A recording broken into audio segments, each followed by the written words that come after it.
তারপর থেকে আমার ভাই যখন পশ্চিম আকাশে হেলে যায়, ওই হেলে যাওয়ার সময় থেকে শুরু করে সূর্য ডোবা পর্যন্ত আমার ভাই, ওই সময়টাকে আসল বলা হয়।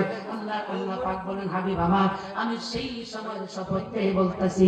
3 নম্বর ব্যাখ্যা হলো আসল মানে আওসালাতুল আসর, আসরের নামাজের শপথ পেয়ে বলছি। নবী গো, তারা কাছে বলছে আমার আবু বকর বুদ্ধিহীন, আবু বকর বুদ্ধিহীন, তার বুদ্ধি টুদ্ধি বলতে কিছু নাই, পাগল বলেছে, গালমন্দ করেছে এবং বলছে ব্যবসায় নাকি আর তার লাভ হবে না আবু বকর যদি তার সাথে থাকে। এবার শুনুন নবী, বুদ্ধিমান পৃথিবীর মধ্যে কারা আর কারা পাগল ছাগল পালা করে আপনাদের শোনাই। এই আয়াত আল্লাহ পাক রব্বুল আলামিন এই সূরার মধ্যে আমার ভাই পৃথিবীর মধ্যে বুদ্ধিমান কারা আর কারা পাগল কারা উন্মাদ, তাদের পরিচয় দিয়ে আল্লাহ পাক কোরআনুল কারীমের এই ছোট্ট সূরা নাযিল করেছেন। আল্লাহু আকবার, সুবহান। আল্লাহ বলেন, হাবিব আমার, ইন্নাল ইনসানা লাফি খুস, ইন্নাল ইনসান, আমার ভাইরা, আর ইনসান বলতে যদি আমি